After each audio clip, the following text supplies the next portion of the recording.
매년 고고학자들은 주목할 만한 매장물과 고대 유물들을 발견합니다. 하지만 그 중에는 과학자들을 당황하게 만드는 것들도 있습니다. 과학적인 관점에서 말하자면 새로 생기는 모든 의문에 답하기란 현 시점에서는 불가능하기 때문입니다. 여러분 안녕하세요. 이번 영상에서는 돌로 만든 신기한 유물에 대해 알아보겠습니다.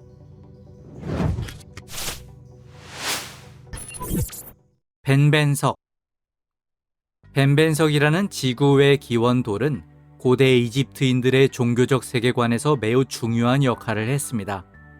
벤벤석은 헬리오폴리스 라의 신전에 안치되어 있었습니다. 라는 탄생할 때 베누라 불리는 새의 모습으로 이 돌 위에 내려앉았다고 합니다.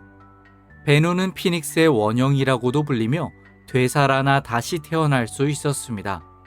돌을 면밀히 조사한 전문가들은 본래 벤벤석이 둥그런 원뿔이었다가 이후 피라미드 형태가 된 것으로 결론지었습니다.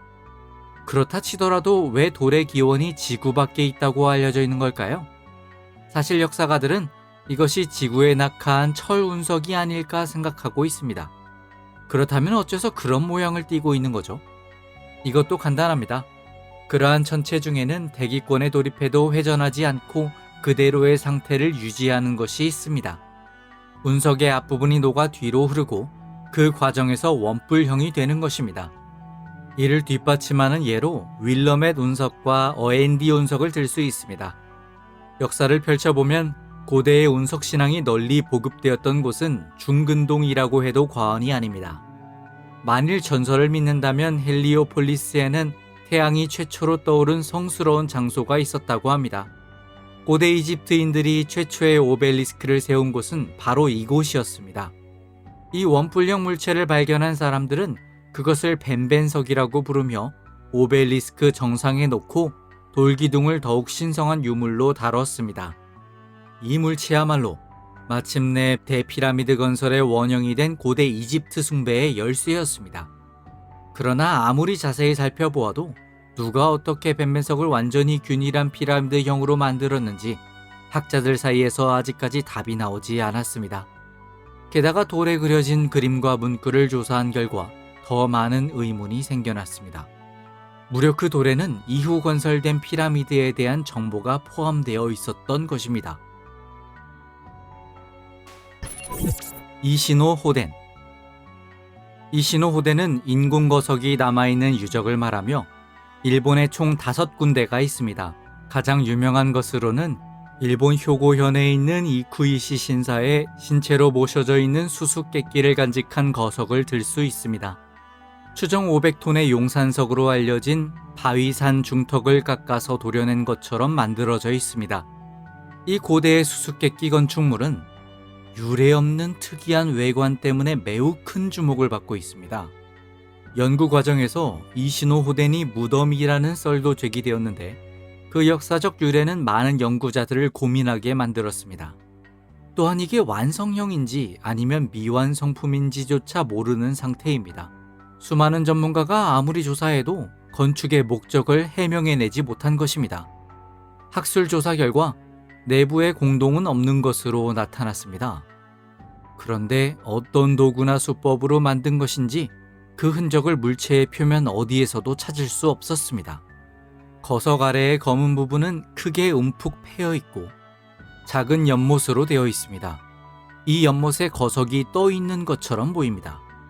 물론 정말 떠 있는 것은 아니고 바닥 부분은 안반에서 분리되지 않아 연결된 상태이지만 사각지대가 되어 떠 있는 것처럼 보입니다.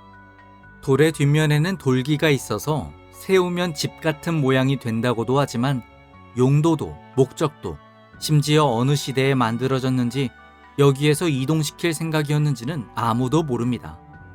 모든 것이 수수께끼인 채로 돌은 오늘도 그곳에 계속 존재하고 있습니다. 언젠가 과학자들이 무수한 고고학적 발견의 비밀을 밝혀내 우리가 고대 세계의 매력적인 역사를 알게 될 날이 오기를 바랄 뿐입니다. 거대 오벨리스크. 에티오피아 북부 마을 악숨에는 수수께끼가 숨어 있습니다.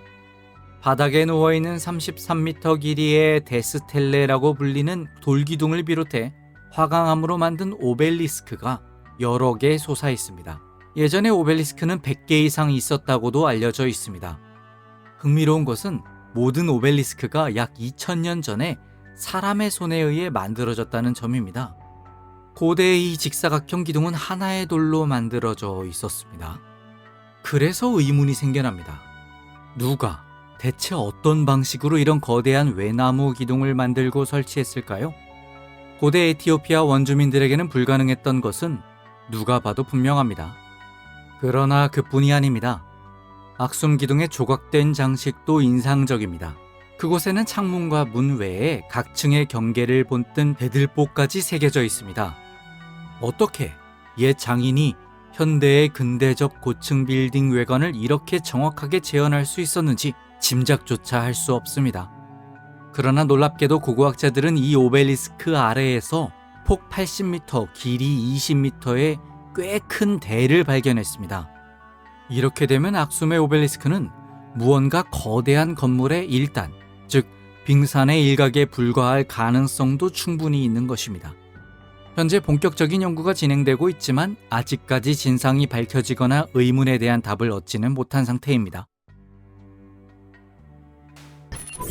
앙코르와트 사원 주변의 무덤. 앙코르 문명과 캄보디아에 있는 고대 유적군 중 하나인 앙코르와트는 많은 분들이 아시는 곳입니다. 11세기부터 15세기까지 존재했던 이 왕조는 태국의 아유야타 왕조에 의해 멸망된 것으로 알려져 있습니다. 하지만 최근의 발견으로 앙코르 왕조와 크메르 문화의 역사에 새로운 단서가 발견됐습니다. 근년에 추가적인 발굴 조사가 앙코르 유적군에서 이루어졌습니다. 이 조사 덕분에 앙코르와트 사원 주변에 여러 개의 큰 무덤이 있었다는 사실을 알게 되었습니다.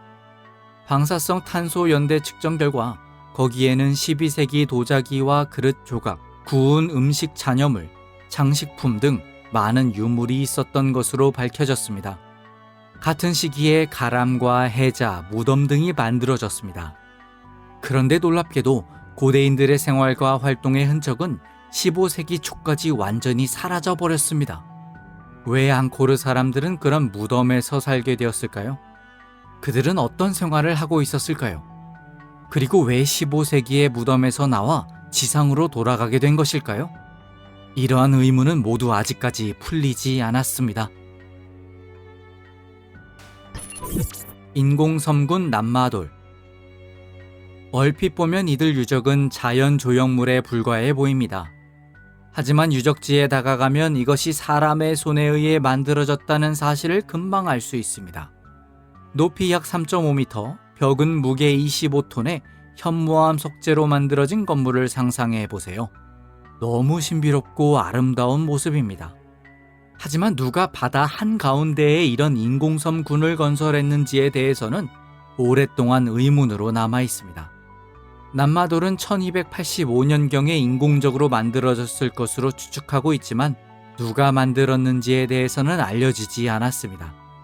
현재 남마돌의 기원에 대해서는 3가지 썰이 있습니다. 그중 가장 현실적이라고 생각되는 것이 바로 종교적인 이유입니다. 예를 들어 이곳은 지역 주민들에 의해 지어진 건물로 정령과 마물이 사는 곳으로 여겨집니다. 그러나 이 썰은 더 깊이 파고들 여지가 많습니다. 건설에 종사한 사람과 사용된 방법에 대해 깊이 심사숙고해보면 지역 주민이 건설했다는 썰은 설득력이 떨어집니다. 그 이유는 무엇입니까? 사실 이 유적의 재료가 된 현무암 판은 35km나 떨어진 채석장에서 잘려나온 것입니다. 고대 사람들이 어떻게 그런 거대한 석재를 운반해 상당한 높이까지 쌓을 수 있었을까요? 그러기 위해서는 최첨단 기술이 필요했을 것입니다. 오늘날 남마돌은 유네스코 세계유산으로 등재되었지만 어떻게 만들어졌는지에 대한 초보적인 의문에 대한 답은 아직 밝혀지지 않았습니다.